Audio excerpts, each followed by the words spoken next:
O Diego segue aqui com a gente. Ontem, Diego, você trouxe aqui a discussão em torno dos debates, né? Se eles deveriam prosseguir ou não, e a coisa rendeu, não? Rendeu, Nonato, mais do que eu imaginava, viu? Muitos parlamentares enviando as suas sugestões e opiniões sobre esse tema para o nosso jornalismo aqui da Nova Brasil. E tem mais uma opinião. Ontem a gente passou 5, 6 opiniões aqui de parlamentares, mas depois chegou mais uma opinião para enriquecer esse debate, que é da deputada federal Adriana Ventura, do Novo, de São Paulo. Vamos ouvi-la, por gentileza. Olha, debate faz sentido, sim. Ele continua fazendo sentido, mas é um momento onde a gente vê muita lacração, muita falta de educação desnecessária, e é para lacrar as redes sociais, uma vez que tem muito eleitor que consome isso. A gente vê que muitos eleitores gostam desses cortes, dessa lacração. Agora, a triste conclusão que a gente percebe é que faltam propostas, faltam discussões mais profundas sobre os problemas e necessidades de uma cidade, de um município, né, do estado, do país. Nonato, eu sou daquela opinião que é a seguinte: se muita gente opinou é porque algum problema tem, né? Se tá todo mundo falando sobre isso é porque realmente a gente precisa repensar, seja o modelo, seja a forma como a gente encara esses debates políticos. A gente falou bastante disso na Conexão Brasília de ontem, né? Exatamente, Diego, exatamente. Bora falar aqui então a respeito dos sucessores na política, porque muitas vezes o camarada lá se candidata à reeleição. Em outras isso já não é possível, mas ele quer também fazer o sucessor. Não só numa eleição para algum cargo executivo, mas mesmo no legislativo a gente tem muito isso de tentar eleger um sucessor, né, Diego? É isso, Nonato. E você fica ali sempre com medo também. Ao mesmo tempo em que uma liderança política quer fazer uma sucessão, o poder ele inebria demais. A gente sabe disso. O poder deixa a pessoa meio cega. Então ela quer fazer um sucessor, mas muitas vezes tem medo daquele sucessor. O assunto hoje da coluna Conexão Brasília é este, Nonato e ouvinte, porque nos últimos dias repercutiu bastante um vídeo que o ex-presidente Jair Bolsonaro gravou, que foi interpretado assim pela maioria das pessoas: Bolsonaro sai em defesa de Ricardo Nunes. De fato, nesse vídeo, o ex-presidente Bolsonaro ele reafirma, na disputa pela Prefeitura de São Paulo, o seu apoio ao atual prefeito, Ricardo Nunes, do MDB, que é candidato à reeleição. E em outros momentos também nos últimos dias, Bolsonaro acabou fazendo críticas ao candidato Pablo Marçal, do PRTB, também à Prefeitura de São Paulo. Pablo Marçal, que segundo as pesquisas que foram feitas recentemente, está ali comendo um pedacinho do eleitorado ou um pedação do eleitorado do próprio Ricardo Nunes. E por que eu trago esse assunto, Nonato? Porque, na verdade, para o nosso ouvinte entender melhor e analisar melhor esse vídeo do Bolsonaro, quando o Bolsonaro sai em defesa do Ricardo Nunes, é muito mais uma autodefesa, Bolsonaro saindo em defesa de si mesmo, do que em defesa do prefeito Ricardo Nunes.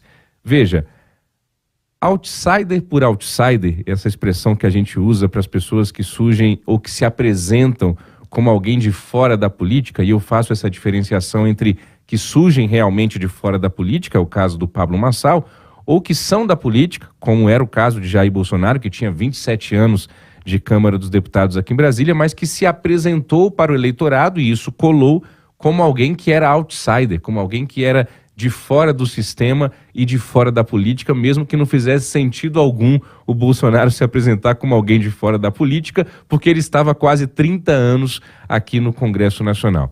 O Bolsonaro percebeu, Nonato, o que muita gente já percebeu na política, que essa base, esse eleitorado, o centrão, o sistema, como chamam, seja lá o que for, mas a base da política brasileira, ela é volúvel.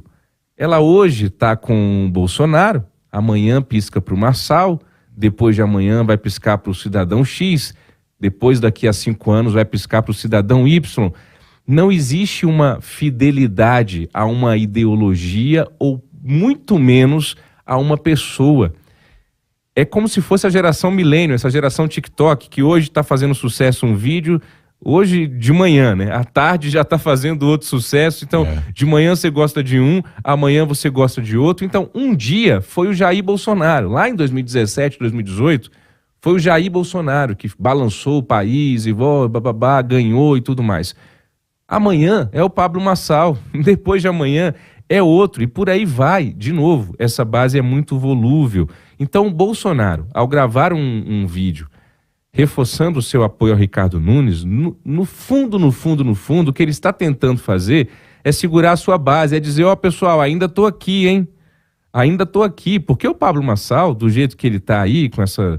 e um monte de críticas que eu poderia fazer a ele, mas ninguém pode questionar a sua capacidade de comunicação, eu estou aqui sendo pragmático nisso, e a gente já viu esse filme antes, no país, inclusive a candidatura do Pablo Marçal está sendo ameaçada aí com uma impugnação, o Ministério Público Eleitoral já fez esse pedido, a gente noticiou aqui no jornalismo da Nova Brasil FM. Mas o Bolsonaro sabe que o Pablo Marçal tem pretensões maiores do que a Prefeitura de São Paulo.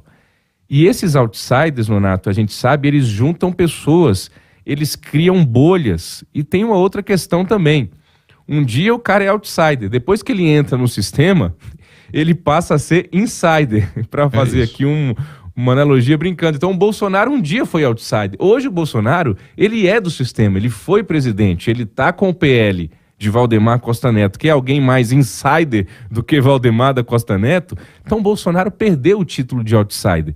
E aí surge um outro outsider, que hoje é o Pablo Marçal, e que, repito, amanhã pode ser a Joaquina, depois de amanhã pode ser o seu José, depois de amanhã, isso vai mudando. O Bolsonaro, ele se estranhou, depois dizem que fizeram as pazes, né? O Bolsonaro se estranhou com o Tarcísio de Freitas, não muito longe, na nossa memória aqui, no início de 2023, a gente teve um arranhamento ali entre o Bolsonaro e o Tarcísio. Por quê? Porque o Tarcísio é presidenciável, porque o Tarcísio está de olho no Palácio do Planalto e o Bolsonaro, mesmo inelegível, se vê como alguém que precisa se perpetuar no poder. E aí não é só o Bolsonaro, Nonato, de novo, é todo mundo que chega ao poder, ninguém quer abrir mão do poder, é um negócio difícil de largar o osso e de você abrir mão de uma áurea de poder para voltar à planície. Isso não é fácil. Então o Bolsonaro vai fazer de tudo para que não surja Pablo Marçal, para que se vier o Tarcísio seja uma coisa muito orquestrada com ele, com a família, porque na cabeça do Bolsonaro o que ele queria era ele voltar, claro, ou colocar a Michele, ou colocar um dos filhos, mas que o poder não saia do seu redor, digamos assim, mais íntimo.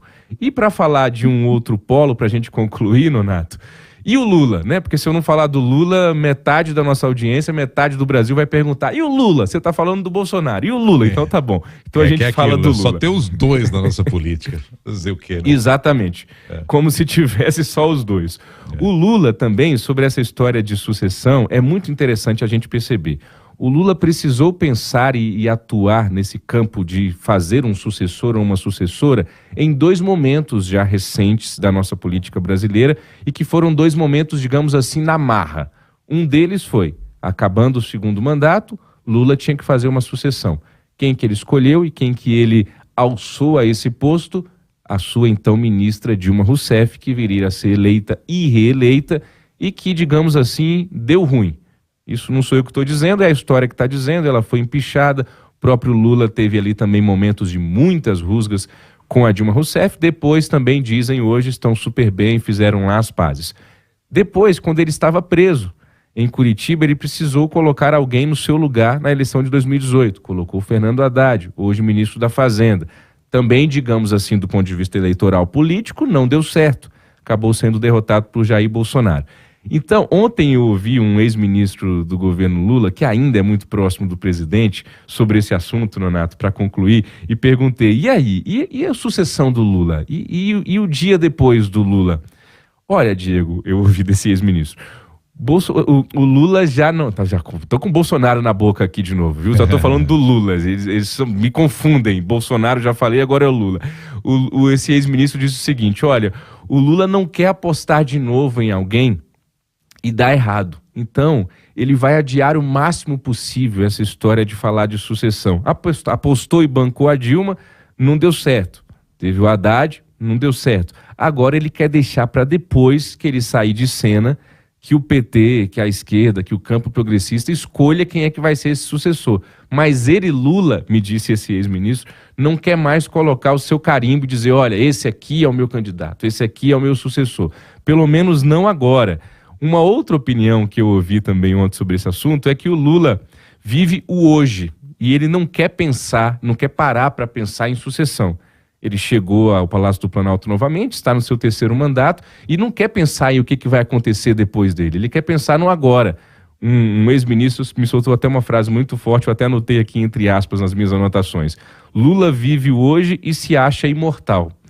Mas isso não é uma exclusividade também só do Lula, viu, Nonato? Tem um monte de gente que chega ao poder e que se acha imortal. Claro que tem alguns nomes colocados aqui em Brasília, Geraldo Alckmin, Rui Costa, Fernando Haddad, o próprio Camilo Santana, ministro da Educação, mas ninguém vai colocar a cabeça para fora d'água, como diz o ditado popular, nesse momento. E muito menos o Lula falar disso nesse momento, até para não criar mais atrito no governo, que já tem uma frente ampla, complicada demais, cheia de atritos internos e fogos amigos. Então o Lula não é doido de falar em sucessão a essa altura do campeonato. Nonato. Tá certo. Diego Amorim, obrigado pela coluna de hoje aqui. Eu tô louco para colocar um chinelão, ficar de boa, né? Mas o político, ele quer... Tem gente aí com quase 100 anos precisando desse poder, dessa cena política, como você destacou. Vai descansar. É, né? Isso, Renato. Se a gente pudesse, a gente já colocava um sucessor hoje, né? A partir de amanhã, ó, já tem um sucessor aqui do Diego Amorim, do Roberto Nonato, e a gente vai curtir a vida. É isso. Valeu, Diego. Até a próxima. Até amanhã. São 7h21.